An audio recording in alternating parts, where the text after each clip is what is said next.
Het is 4 uur, er is het Frieske Nijs. Goeiemiddag. De bezuinigingsplan van staatssecretaris Halbe Zijlstra treffen Frieske cultuurinstellings Hut. Zo stiert de toekomst van theater Faai. Maar nog 8 oren theaterzelskippen je het theater bij de landelijke basisinfrastructuur. En dat smiet een structurele subsidie op van 1,6 miljoen euro.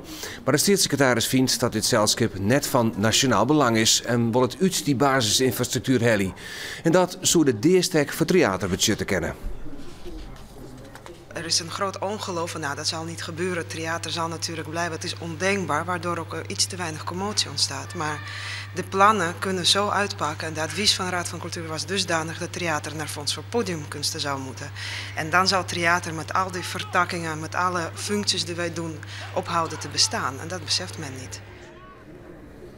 Soms saai horen meer hoe de cultuurbezuiniging dan ik een reactie van het Oeralfestival. Dat ik mij belangrijk minder hield tamat. Een huishouding in Bakhuizen wil verhuizen, omdat ze al jarenlang treiteren worden door jongeren uit het dorp. Ze hebben er ruten en een auto vernield en deden mij luchtbuksen op wenningsketten. Politie, de woningbouwvereniging, de gemeente, sociale hulpverleners, al hebben ze dwaande maar de zaak.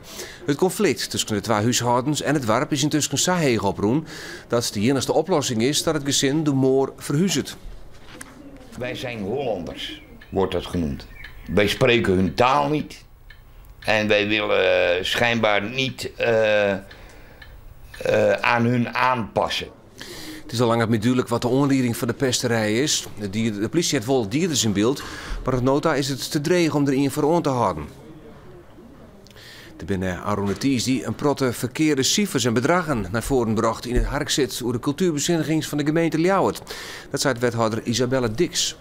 De wethouder had benammen een soort problemen met het onderzoek van cultuurcentrum Parnas. Daarin wordt zijn dat de bezuinigingsplan van de wethouder financieel haast niet opsmieten. Nevens Dix klopt dat net. Zij wil daarom niet verrooien onder de bezuinigings. Die bezuiniging die komt, die hebben wij nagerekend en het kan. We hebben nu nogmaals ook naar aanleiding van de hoorzitting nagerekend of ons plan klopt en het klopt. We hebben in de narekening nog wel een aantal foute aannames in het plan van Parnas gevonden overigens. De gemeente moet nog een besluit nemen over de culturele bezuinigings. Sport op Heerenveen wil een supportersrie instellen. In de rie komen vertegenwoordigers van de beide supportersclubs VNFan en Nieuw-Noord, 4 onafhankelijke supporters en ik van minder valide en jonge supporters. De directie wil de baan met de supporters versterken. De supportersrie kan zelfs zaken naar voren brengen en de directie wil nieuwe plannen ten in het voor met de rie bespreken.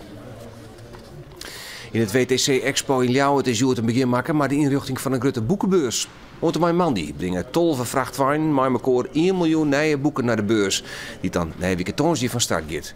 Ljouwert heeft de noordelijke primeur van het boekenfestijn. De organisatie verwacht het zo'n 30.000 bezoekers. Op het Ameland weer juist de première van de Hienste-film Penny's Shadow, de nieuwe film van regisseur Steven de Jong. En die speelt hem helemaal aan op dat waterland. Een echte première met Reerde Loper, regisseur Steven de Jong en de haatrolspelers uit de film. Just jong in Buren gebeurde het al jaar en er wie een soort publiek. In de film figureer je een soort Amelanders en het eiland komt wijdwijdig in beeld. Het verhaal gaat over een famke dat beziekt een traumatiseerd hinder te bedimmen. De haatrol binnen van GTST-actrice Lisa Sips en Levi van Kempen, bekend van Onderweg naar Morgen. We hopen dat dit de zomerfilm van 2011 gaat worden. Ja, dat is de week weer de landelijke première in Amsterdam. Friesland hield er vannacht een opmerkelijke mini-camping bij. Zo'n 30 fans mochten kamperen op een middencirkel in het Abelense stadion. Maar er is net een soort slept, want in het stadion word je zelfs voetballen. Het is een jongensdream die uitkomt. Ja, fantastisch.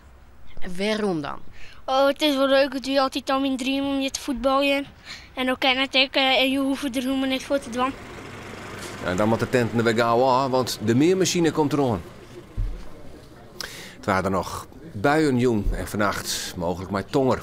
En er zit een zwakke of matige zuidwestenwind. Morgen geregeld zinnen, zo dan een bui en het is koel, een graad of 16. De wind is matig ontkräftig en die waait uit het westen. Het vierde fruitsjoch, Pinkster Snijn, een soort zinnen, man die wat ruimwetter. En dat zag je deze kwartier. Dadelijk live simmer in Friesland vanuit Dronriep. En ik meld me maar meer Friesnijs, Azers om 6 uur.